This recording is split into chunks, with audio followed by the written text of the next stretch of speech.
And then we have the final book of the Bible that we're looking at today, and that's the book of Deuteronomy. And God's really laying down the law in this chapter of the Old Testament, and also he's pissed. So this should be exciting. It took the Israelites 40 years to travel from Egypt to Canaan, yet such a journey, even at that time, would have taken no more than a few weeks. You could walk in like a week or so, a couple weeks. Yeah. But they were wandering around for 40 years. Wow. That's some good drugs, man. That's some fucking good drugs, man. Fuck, man. It is. Hey, man, is the stage over here? No, man, it's down this way. Oh, okay, rock and roll, man, rock and roll. Hey, have you seen the stage, man?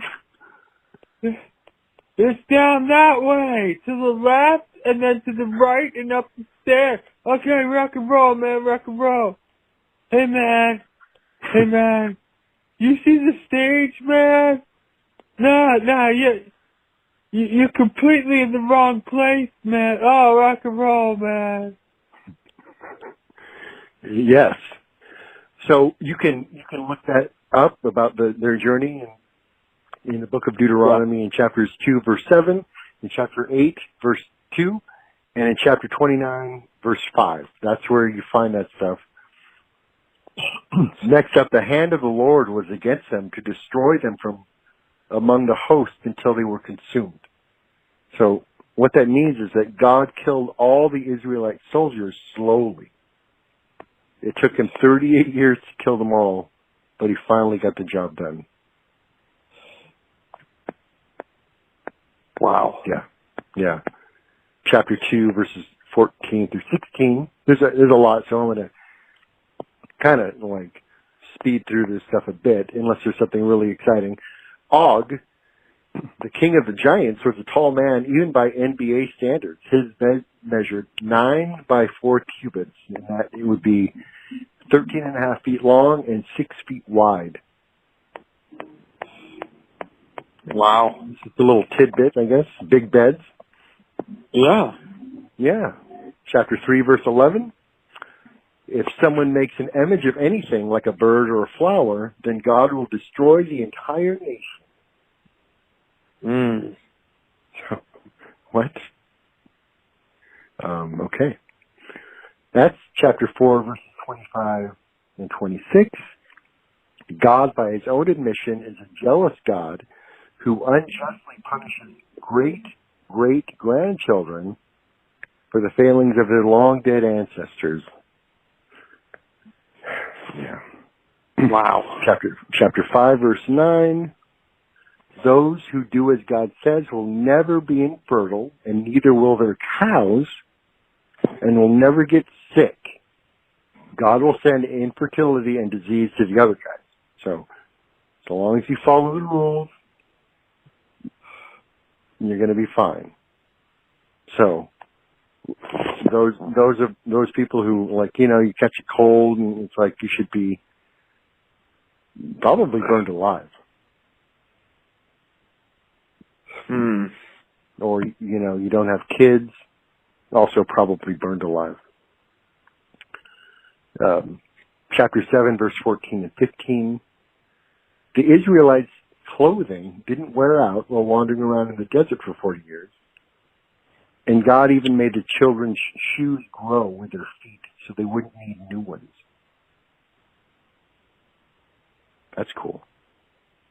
But that would solve a lot of problems if God would do that again. Well, he has. You get blisters. Yeah. Can you imagine buying shoes as a kid and you only ever need one pair of shoes, like a baby, and then they just keep growing along with your feet? Wow. Everyone would be walking around in those giant baby shoes. Yeah. you know those little baby shoes. at the height of fashion, right? Those little round white baby shoes. Oh my God. What is going on? Chapter 8, verse 4. Also, God makes people wealthy or poor. That's his doing. Yeah. Yeah, chapter 8, verses 17 and 18. So you can look at that. If you're feeling rich, God is doing that. If you're poor, God is also doing that. So, absolutely. Yeah, absolutely. Here's some good advice from God. This is great advice. Circumcise the foreskin of your heart. What? I don't understand. Yeah. That sounds really painful too. Whatever that means. Really, really painful, and a lifetime of not having feelings in a certain place. I wonder if that's what it means. Like, cut off the sensitive part, right? Yeah, yeah. Indeed. Little analysis there. Chapter 10, verse 16. Okay, prophets and dreamers are to be executed if they say or dream the wrong things. Huh.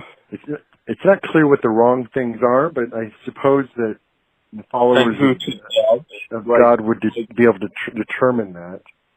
Yeah, I guess God is the judge, and God is the judge through whoever judges, and whoever judges is the judge. Right. Execute them. When I listen to this part of the Bible, I can only think of Judge Dredd and Sylvester Stallone and his lips. Oh. Like, Sylvester Stallone's lips in Judge Dredd, because he wears, this helmet thing, and his lips are just really discolored and strange, and don't look like part of his body anymore. They look like part of something else's body, which they probably are by this point. Do you have a lip double?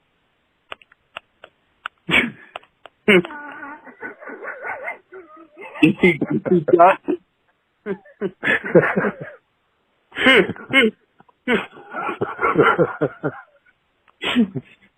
If he has a lip double, it's a monkey with an orangutan butt or something, you know. Right. Interesting. Maybe they use the orangutan butt as the lip double. I think so. I think they saw it a few times. Oh, by the way, that prophets and dreamers passage is chapter 13, verses 1 through 5.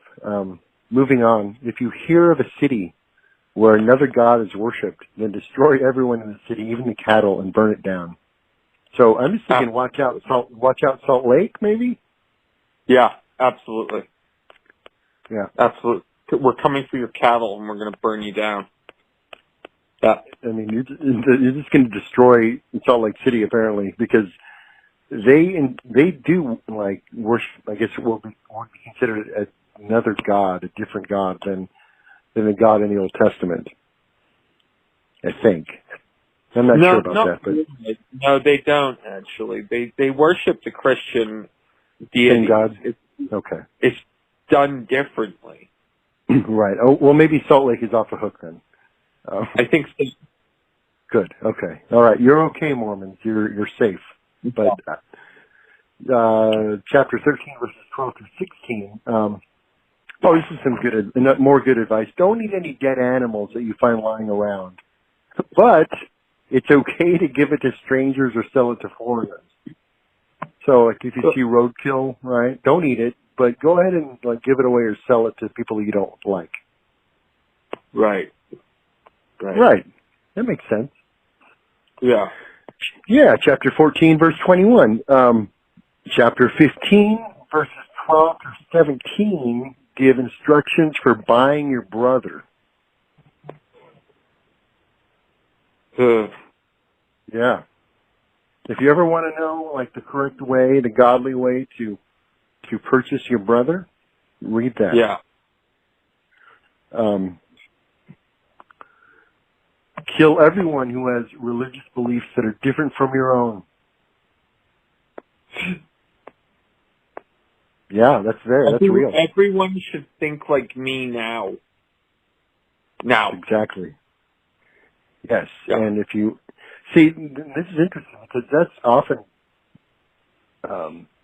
equated with Islam, and like they're like, no, they want to like murder everyone that isn't Muslim.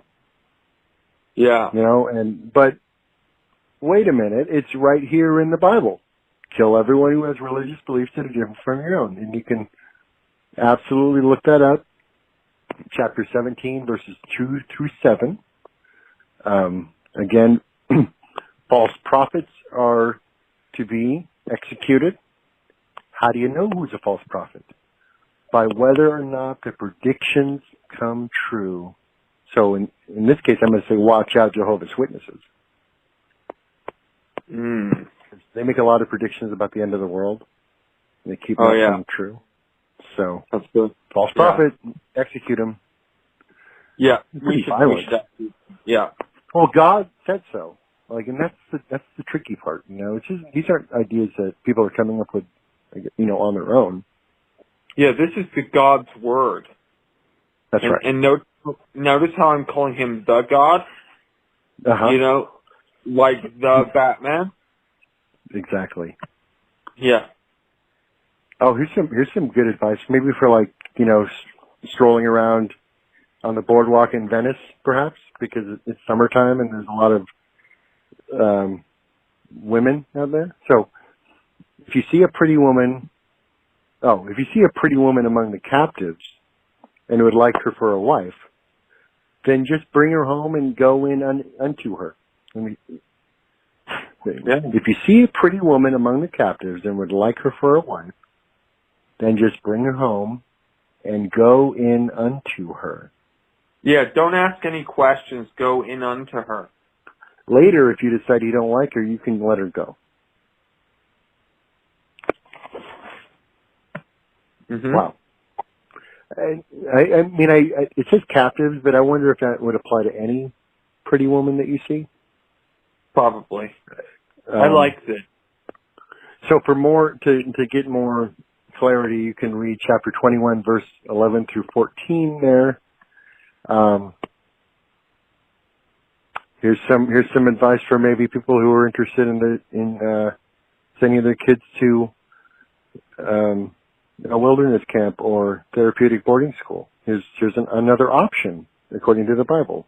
So if you have a stubborn and rebellious son, then you and the other men in your neighborhood shall stone him with stones that he die. That would solve the problem immediately. Save you a lot of money too. Yeah, absolutely. Terrible. But it's terrible, but it also is very efficient. Like, and it's no, holy, I'm not. God damn it, it's holy. I'm not doing my homework. I'm watching TV and I'm playing video games. And you're like, okay, call up the neighbors and we're like, we got a stoning to do. Wow. Chapter 21, verses 18 to 21. If you want to know how to properly stone your son to death. Hang on the trees the bodies of those who are cursed of God, because they make nice, smelly decoration. Yeah. Yeah. Chapter 21, verse 22. If a betrothed virgin is raped in the city and doesn't cry out loud enough, then the men of the city shall stone her to death. No, absolutely. That's what you get after getting raped in the city. So basically, that's what it's saying is, if you have a girlfriend, she's promised to you she's going to be your wife, and she's raped but doesn't cry out loud enough, then kill her. Right. Yeah. That is chapter 22, verses 23 and 24, and also if a man rapes an unbetrothed virgin, he must pay her father 50 shekels of silver and then marry her. Yeah. Right. So this is a little section is all about basically the rules of raping. Right. Right. And you can find that passage in chapter 22, verses 28 and 29. few more here. This is it's really interesting. I didn't. Okay, so God won't let bastards attend church.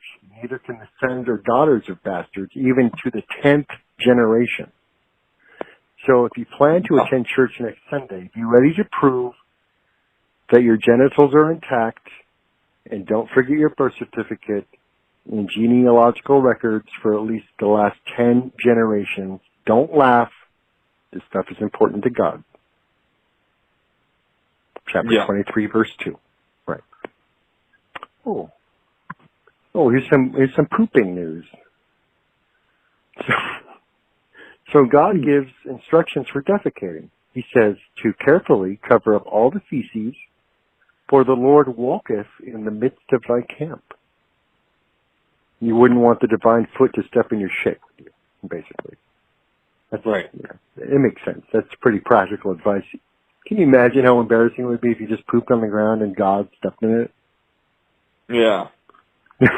So embarrassing. So embarrassing. Chapter 23, verses 12 to 14. Okay, usury is wrong, except when lending to strangers, and it's okay.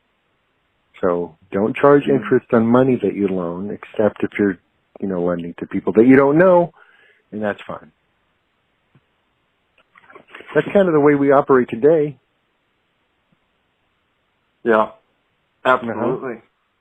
All right. That's chapter 23, verse 20. If a man dies before his wife has a child, then the widow must marry her husband's brother, whether she likes him or not, and whether she wants to or not. Yeah. Chapter 25, verse 5. Yeah, so if you're married, you die, you got a wife, she's going to marry your brother, whether she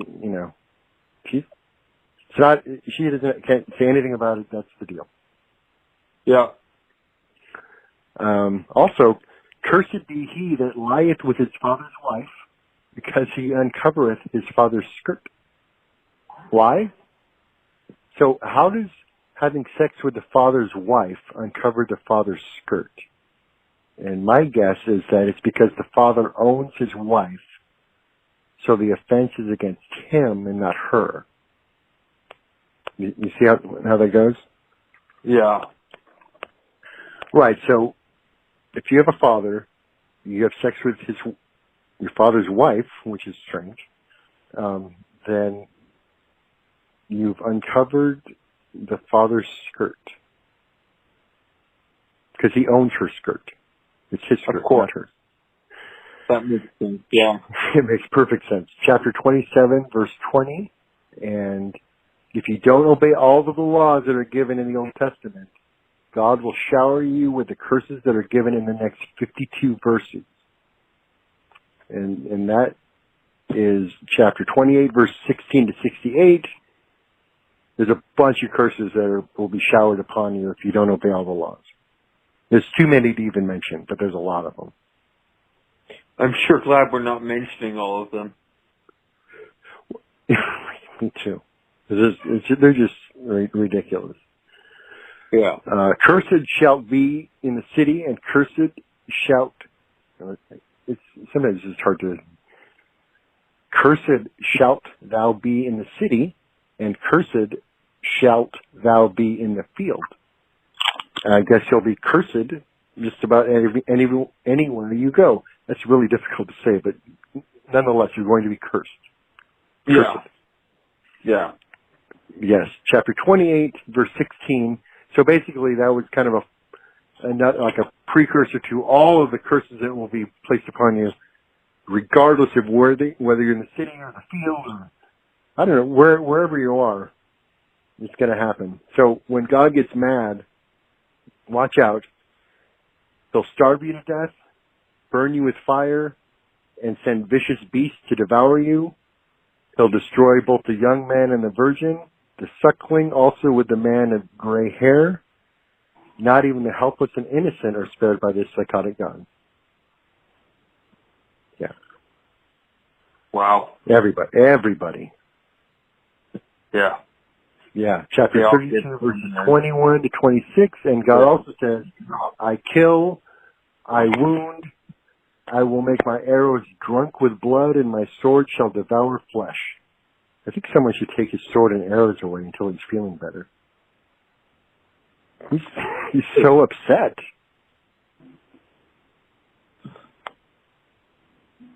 Man. Wow. Yeah, chapter 32, verses 39 to 43. There's a couple more. We're wrapping this up. Thank God. Joseph's horns are like the horns of a unicorn. Okay.